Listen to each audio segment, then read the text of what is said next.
Have you ever noticed that the more you try to control your life, the more it seems to slip through your fingers? That the anxiety of predicting every outcome is precisely what prevents you from living them fully. Montaigne knew this centuries ago, and what he discovered can set you free today. We live imprisoned in a seductive illusion, the belief that we are the absolute architects of our destiny. We wake up calculating every step, planning every word, mentally rehearsing conversations that may never happen. We spend hours trying to predict others, reactions, control impressions, manipulate outcomes, and at the end of the day, exhausted, we wonder why life feels so heavy, why we carry this invisible burden we can never set down. Michel de Montaigne, a French philosopher from the 16th century, spent years isolated in his stone tower, immersed in deep reflections about the human condition. And among all his discoveries, one stands out for its liberating capacity, the futility of control obsession. He observed that the most anguished men were not those who faced the greatest adversities, but those who tried to control every aspect of their lives. They were prisoners of their own expectations, slaves to an imaginary future that never arrived exactly as planned. Think about how many times you've lost sleep worrying about something that never happened. How many difficult conversations you mentally rehearsed that, when they finally occurred, followed a completely different script. How many meticulous plans crumbled before a single unforeseen variable. This isn't your failure. It's existence itself, showing that there are forces beyond our reach, invisible currents that move life in directions our minds cannot predict. Montaigne realized something revolutionary. We are not less for not controlling everything. We are freer when we accept this. He wrote that true wisdom lies not in dominating the world around us, but in mastering our relationship with uncertainty. It's a radical shift in perspective that frees us from an impossible war to win.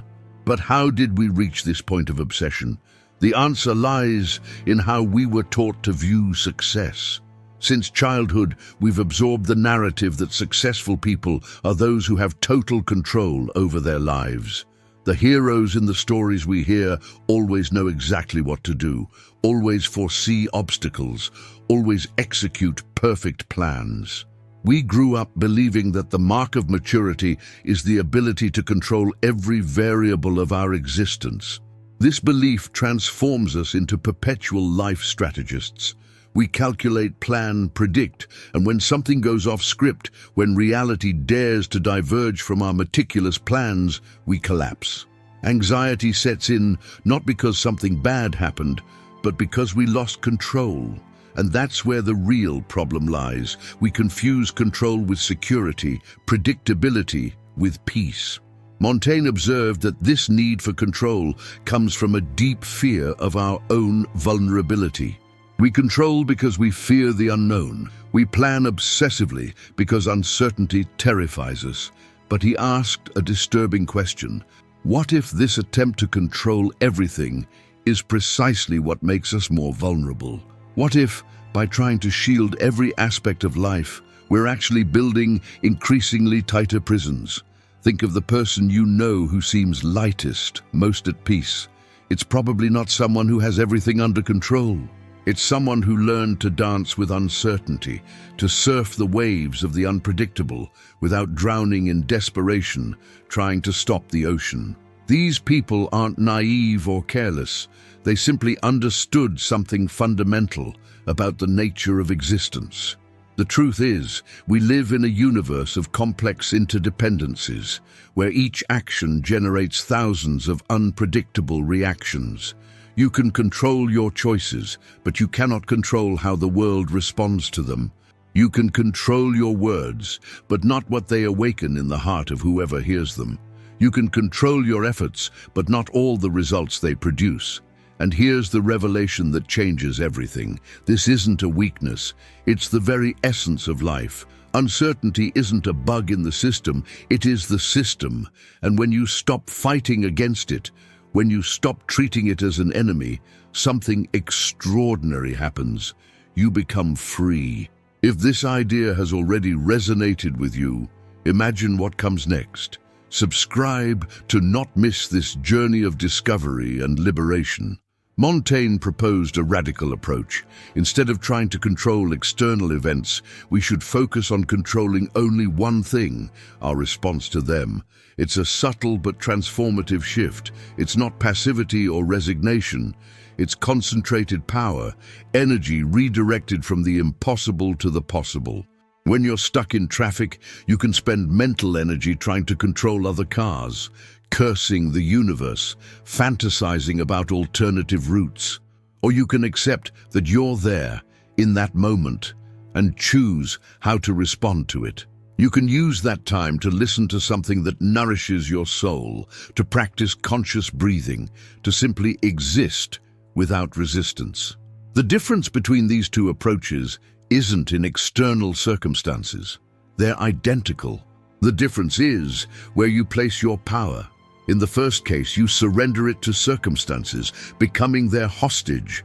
In the second, you keep it, exercising the only form of control that truly matters: control over yourself. But this transformation isn't instantaneous. Montaigne knew this. He spent years practicing this subtle art of releasing what we cannot hold. And he shared something valuable.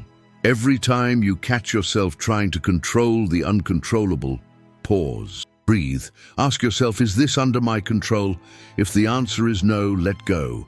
Not with bitterness, not with defeat, but with the wisdom of someone who understands that letting go isn't losing, it's liberating yourself. Think about how you live your relationships. How many times do you try to control what the other person feels, thinks, or does? How many times do you get frustrated because someone didn't react as you expected? This is control manifesting in its most subtle and destructive forms. You cannot control whether someone will love you, but you can control how you love. You cannot control whether they'll respect you, but you can control how you respect yourself. Montaigne observed that the happiest people in relationships weren't those who found perfect partners, but those who stopped trying to mold the other according to their expectations. They loved what was, not what could be, if only everything were different. There's also a professional dimension to this obsession. At work, we try to control results, impressions, others, evaluations. We lose sleep over projects, not because we need to work more, but because we can't accept that, after giving our best, the final result involves variables beyond our reach. A boss might have a bad day, a client might change their mind, the market might shift, and none of this diminishes the value of your effort. Freedom lies in giving your maximum and releasing the rest. In doing your part with excellence and accepting that the universe will do its part, often in ways you never imagined. Sometimes better, sometimes different, but always beyond your total control. But there's an even deeper secret that few know, something Montaigne discovered in his most introspective moments. The true power of detachment from control isn't just in the mental peace it brings. It's in the door it opens to possibilities your controlling mind would never imagine. When you release the need for everything to happen exactly as planned, you create space for life to surprise you, for unexpected paths to open, for solutions you would never have thought of to manifest. Montaigne called this the wisdom of chance. He realized that some of the most significant moments of his life happened precisely when his plans failed, when he was forced to improvise, to adapt, to trust the natural flow of things. And in these cracks opened by the imperfection of his plans, life entered with its own offerings, often more generous than anything he could have planned. This doesn't mean living without intention or direction.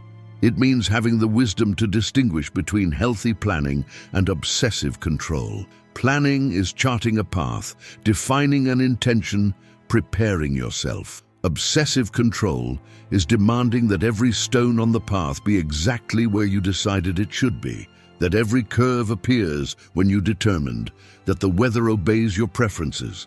The difference lies in flexibility, in the ability to adjust the sail when the wind changes, instead of yelling at the wind demanding it blow in the direction you want. Montaigne left us a precious gift, the understanding that control obsession doesn't make us stronger, it makes us more fragile. because we build rigid mental structures that break at the slightest breath of unpredictability. While those who learn the flexibility of detachment move with life, not against it, discovering a strength that comes not from rigidity, but from adaptability. So, what can you do now, in this moment? Start small.